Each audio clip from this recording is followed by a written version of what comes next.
ETF index mutual funds నేర్చుకుని stock మార్కెట్లో రాణించాలనుకుంటున్నారా? వెంటనే ఈ నెంబర్కి కాల్ చేయండి. నమస్తే రమ్మగారు. నమస్తే. మంచి చందమామ కథ ఒకటి చెప్పరండి. చెప్తాం. పూర్వం ఒక రాజుగారు ఉండేవాడు, మహిపాలుడు ఆయన పేరు. ఆయనకు తమ్ముడు ఉన్నాడు, అనంగపాలుడు. వీళ్ళ తండ్రి ఎప్పుడో గతించారు. మహిపాలుడు రాజు అయ్యాడు, అనంగపాలుడు యువరాజుగా, అంటే ఇక రాజుగారి తమ్ముడుగా నడుస్తూ ఉండేది. ఒకరోజు ఒక గూని ముసలి ఒకతను గూనిగా ఉన్నాడు, ముసలి వృద్ధుడు ఒక నిచ్చెన మోసుకొచ్చాడు. రాజుగారి దగ్గరికి వచ్చాడు. బాబు, ఇది ఒక మాయ నిచ్చెనండి, దీనికి చాలా శక్తులు ఉన్నాయి, నేను మీకు బహుకరించాలని నేను ఎప్పుడో చేసి పెట్టాను. అయితే గజ దొంగ గవర్రాజు దీన్ని దొంగిలించడానికి చాలా ప్రయత్నం చేస్తున్నాడు, నన్ను రక్షించండి, ఈ నిచ్చెనని రక్షించాలి అని అడిగాడు. అడిగితే రాజు సరే నిచ్చెనలో ఏమిటి ఉంటాయి మాయలు మహత్యాలు ఏమిటో చెప్తున్నాడు ముసలివాడు వృద్ధుడు. ఈ తండ్రి లేకపోవడంతో వృద్ధుల్ని కాపాడాలని ఒక గుణం ఉంది రాజుకి. ఓకే. ఆయన ఏమన్నాడు, ఓ పని చేయి, నువ్వు రాజకోటలో ఉండు, సంస్థానం లోపల ఉండిపో, మరి ఒక గదిలో పెట్టిపిస్తా ఇక ఈ నిచ్చెన్ని, నువ్వు ఇక్కడే ఎక్కడో చోట పడుకుని తిని ముందుగా దేవుడి లోపల కనుక ఉంటే ఏముంది, లోపల ఉన్న వాళ్ళందరికీ భోజనం లభిస్తుంది, భోజనాలకు వేళలు ఉంటాయి, ఉదయకాలం ఫలహారానికి వేళ ఉంది, భోజనానికి వేళ ఉంది, సాయంకాలం ఫలహారానికి వేళ ఉంది, మధ్యలో మళ్ళీ కాఫీలు టీలతో ఆ రోజులో పానీయాలు ఏదైనా ఈట పులుసు అవి వచ్చేవి. సైనికులు వాళ్ళు వీళ్ళు ఉంటారు కదా, వాళ్ళతో పాటే ఇంకా పనివాడుగా కాదు, ఊరికే వృద్ధుడికి ఒక ఆశ్రయం ఇచ్చినట్టు లోపల ఉంచుకున్నారు. అయితే ఈ గజ దొంగ గవర్రాజు ఈ ముసలాయన కోటలోకి వచ్చేసాడని కోటలోకే వచ్చేవాడు రోజు వచ్చి ఆ నిచ్చెన ఎక్కడ దాపెట్టారో కనపడలే అతనికి. వీళ్ళు ఏం చేశారు, రాజుగారు ఒక తలుపులు తీస్తారు, తలుపు వెనకాల సన్నటి ఒక గ్యాప్ లాగా ఉంటుంది. మామూలుగా మనకు కూడా తలుపును వెనక్కి తీసామనుకో వెనకాల ఒక చిన్న అంచుగా ఉంటుంది కదా, కొంత భాగం అంత గోడైనా ఉంటుంది, దాంట్లో ఒక అర లాంటిది ఉంటే ఆ అరలోకి పెట్టించాడు. తలుపు తీసినా గబుక్కు నిచ్చెన కనపడదు. పైగా అది మాయ నిచ్చెన, మహత్యాలు ఉన్నది అంటే ఏదైనా జాగ్రత్తగా పెట్టారని వాడు అన్ని జాగ్రత్త ప్రదేశాలు వెతుకుతున్నాడు, కానీ అదేమో కనపట్టాలా. ఎటాగు వచ్చాం కదా అని ఏదో ఒక ఖరీదైంది పట్టుకెళ్ళిపోతున్నాడు. ఊరి 4-5 రోజులు దొంగతనాలు జరిగినాయి. వాడు ఎట్లా ఇది చేస్తున్నాడు, పొద్దుటి పూట కోట తలుపులు తెరిచి ఉంటాయి, సాయంకాలం 6-6:15 అయ్యేసరికి మూసేస్తారు. పొద్దున పూట లోపలికి వచ్చే జనంతో కామ్గా వచ్చేస్తున్నాడు, సాయంకాలం బయటికి వెళ్ళే గుంపుతోటి వెళ్ళిపోతున్నాడు. వస్తువు పోయిందని మర్నాడు తెల్లవారు వీళ్ళు అటు ఇటు చూసుకుంటే ఆ బిల్డింగ్లో ఉండవలసిన ఒక ఖరీదైన వస్తువు కనపట్టాలి. అందులో పూల కుండీలు ఉంటాయి, పెట్టెలు, బాక్సులు, చిన్న చిన్నవి నగలు పెట్టుకునేవి, అవి చిన్న పొన్న బాక్సులు ఉన్నాయి, ఖరీదైనవి ఎక్కడి నుంచో వచ్చిన పెయింటింగ్లు ఉన్నాయి. వాడు ఎటమాయించేసి పట్టుకెళ్ళిపోతున్నాడు. 4 రోజులు అయ్యేసరికి కోట అంతా అల్లరైపోయింది. వీడు వస్తున్నాడు లోపలికి, 2-3 సైనికులు, గవర్రాజేనండి, మేము పొద్దున పైనుంచి చూసాం, మేము దిగి వచ్చేసరికి అలా వాడు వెళ్ళిపోయాడండి అని రిపోర్ట్లు వస్తున్నాయి. గవర్రాజు లోపలికి వస్తున్నాడు, వస్తువులు మాయమవుతున్నాయంటే రోజు వచ్చే వాళ్ళు ఎవరి వల్ల పోవు, కొత్తగా ఎవడో వస్తున్నాడు అందుకే పోతున్నాయి. సరే రాజుగారు ఏం చేశారు, ఒక 5-6 రోజులు గడిచేశారు కదా, అరే వీడు ఎక్కడ ఆనుపాను దిగండి చూద్దామన్నాడు.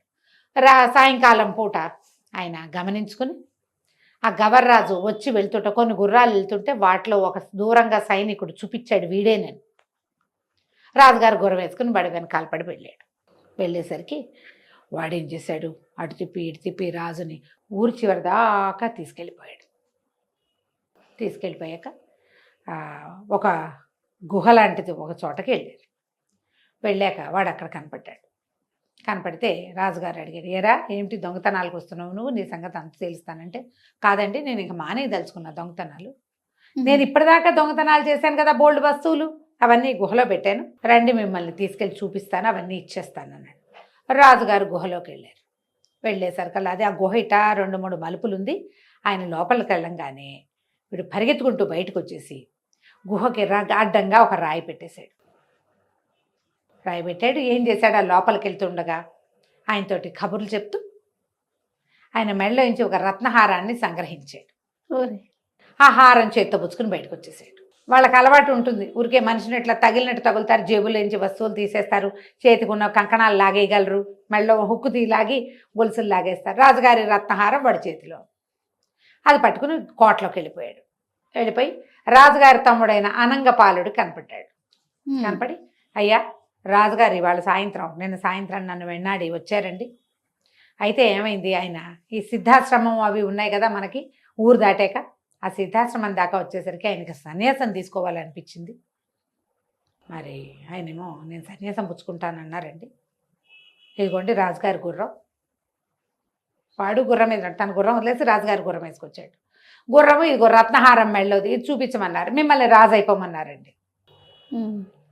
ఆశ్చర్యపోయాడు నంగపాలు. కానీ తను రాజు అవుతున్నాడు అనేసరికి ఆయనకి సంతోషం వచ్చింది. తన మెళ్ళలోంచి ఒక హారం తీసి వాడి చేతులు పెట్టాడు ఆనందంగా. వీడేం చేశాడు, మళ్ళీ రాజుగారి దగ్గరికి వెళ్ళాడు. వెళ్ళి రాజుని అన్నాడు, ఏమండి మీరేదో మీ అన్నదమ్ములు ఇద్దరు చాలా అద్భుతమైన వాళ్ళని ఊరు వాడంతా చెప్పుకున్నారు, మీరే మీ తమ్ముడిని చూసుకున్నారని. ఆయన రాజు అయిపోమంటే సంతోషం పట్టలేక మెళ్ళలోంచి రత్నహారం తీసి ఇచ్చాడు మీ తమ్ముడు. మీరేమీ రామలక్ష్మణులు కాదు, మీరు బాల సుగ్రీవులే అన్నాడు. అనేసరికి రాజుకు ఒళ్ళు మండిపోయింది. వీడు గజ దొంగని తను ఇక్కడికి తీసుకొచ్చాడని అవన్నీ పోయినాయి మనసులో ఇచ్చి. తన తమ్ముడు తను రాజు అవుతావు, నిన్ను రాజు అవ్వమన్నారు అనగానే రత్నహారం తీసి ఇచ్చేసాడంటే ఏమిటి, వాడు సంతోషంగా ఉన్నాడు. అంతేకా. అయ్యో మా అన్నయ్య సన్యాసం పుచ్చుకున్నాడు అలా దిగులు పడ్డాడా, ఏమీ లేదు, నన్ను వెతుకుంటూ రాలా, నా కోసం వడరాలి, వీడే వచ్చాడు దొంగ. ఇక గబగబా ఆయన ఏం చేశాడు, గుర్రం వేసుకుని ఊళ్ళోకి వెళ్ళిపోయాడు. ఊళ్ళోకి వెళ్ళిపోతే కోపంగా ఉందన్నమాట ఆయనకి. అయితే ఆ ముసలాయన కనపడ్డాడు.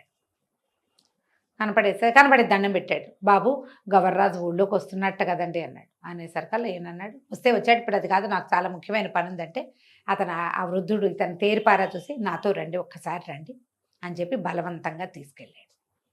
తీసుకెళ్ళి ఏం చేశాడు, రాజుగారిని ఆ వెనకాల తలుపు వెనకాల దాచారుగా ఆ నిచ్చెనండి బయటకు వేశాడు. వేసి బాబు ఈ నిచ్చెన ఒకసారి ఎక్కండి అని. ఈయన ఒళ్ళు మండిపోతుంది, తమ్ముడు మీద చాలా కోపం. కాదండి నా మాట వినండి, మీరు ఎందుకు బాధపడుతున్నాడో ఆ బాధ కూడా నివృత్తి అవుతుంది, నా మాట వినండి అన్నాడు. నిచ్చెన ఎక్కాడు ఈయన. నిచ్చెన ఎక్కాక నిచ్చెన ఎక్కి ఆ గోడ మీదకి చేరేసరికి అలా నిచ్చెన తాలూకు చివరి మెట్టు మీద ఉండగానే ఆయనకి ఎక్కడికి ఎంటర్ అయ్యాడు, తన తండ్రి మృత్యుశయ్య మీద ఉన్న మండపంలోకి వెళ్ళాడు ఆ నిచ్చెనెక్కి. ఓహో.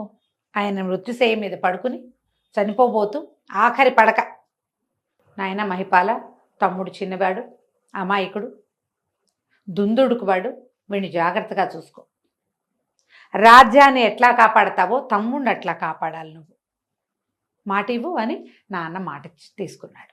జరిగింది ఇది. ఆ జరిగిన సీన్లోకి ఎంటర్ అయ్యాడు రాజు. అది చూసేసరికి దుఃఖం వచ్చింది. మృత్యుశయ్య మీద ఉన్న నా తండ్రి, తను ఒక 19-20 ఏళ్లవాడు, 10 ఏళ్ల చిన్నపిల్లాడు తమ్ముడు.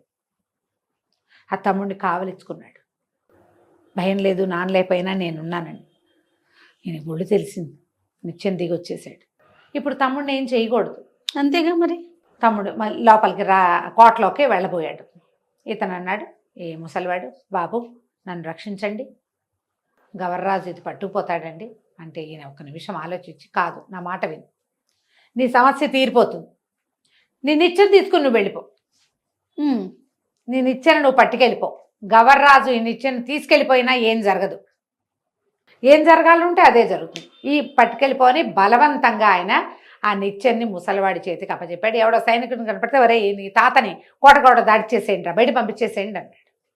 తను లోపలికి వెళ్ళాడు. ఆనంగపాలుడు ఎదురొచ్చాడు. అన్నయ్య ఏమిటి నువ్వు సన్యాసం తీసుకున్నావని వాడు ఎవడో వచ్చి చెప్పాడు, వచ్చేసావా అని వచ్చి కావలించుకున్నాడు తమ్ముడు. ఏం లేదులేరా, వాడు ఏదో అబద్ధం చెప్పాడు, వాడిని పట్టుకుందాలే సమయం వచ్చినప్పుడు అని బెంగపెట్టుకున్నావా, ఏం పర్వాలేదు అని చెప్పి తమ్ముడిని దగ్గరికి తీసుకున్నాడు. ఇద్దరు కలిసి భోజనం చేశారు, అయిపోయింది కథ. ఈ ముసలాయన నిచ్చెన మోసుకుంటూ వెళ్తున్నాడు. ఇక ఈ గవర్రాజు చూసేసాడు, దొరికేసింది నిచ్చెన. ఆ నిచ్చెన ఎక్కితే దాని మహిమ వల్ల తాను సంపాదించగలదలుచుకున్నవన్నీ తనకు కనపడతాయని వాడు నమ్మాడు. ఆ నిచ్చెన పట్టుకున్నాడు.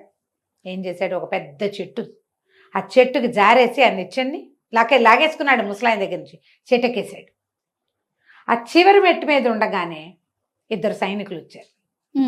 ఊరే గవర్రాజు, ఇన్నాళ్ళయింది ఇప్పటికి దొరికావురా, కోటలో ఎన్ని దొంగతనం చేసావు, చెట్టుగారింట్లో దొంగతనం చేసావు, దొంగ సొమ్మంతా ఎక్కడ దాచేవో చెప్పు మాకని పెడరక్కలు విరిచేశారు సైనికులు ఇద్దరు. ఆ చెట్టు మీదే ఉన్నాను అనుకుంటున్నాడు. ఆ చెట్టు మీద కూర్చున్న సైనికులు ఇద్దరు వీడిని పట్టేసుకున్నారు. అక్కడి నుంచి ఒక తాడు ఒకటి మెడకేసి ఆ తాడు విసిరేసి పైకి లాగారు. ఆ పైన ఉన్న ఇంకో కొమ్మకి పేసి లాగి ఇట్లా లాగేశారు కల్లా గిలగిలలాడిపోతున్నాడు. మెడకి ఉరిపడిపోదు, తాడేసి లాగితే అవును కదా. ఇక గిలగిలా కొట్టేసుకుంటున్నాడు. అయిపోయింది ప్రాణం. అట చెట్టు మీద నుంచి కిందకి వేళ్లాడుతున్నాడు. ఇంతలో ఒక ముసలాయన వచ్చాడు. ఈ పైనుంచి వేళ్లాడుతున్న వాడిని చేతి గట్టిగా ఇట్లా పుచ్చుకుని కాళ్ళు అలాగా తాడులాగి కింద పెట్టి ఆ మెడ తాడు ఉడదీసి, ఎర్ర గవర్రాజు బాగున్నావా అంటూ, బాగానే ఉన్నావా, ప్రాణాలు కడపట్టిపోలేదు కదా, మంచినీళ్ళు తెస్తానుండు అంటున్నాడు. స్పృహ వచ్చింది. చూస్తే తను నిచ్చెన పక్కన నుంచుని ఉన్నాడు.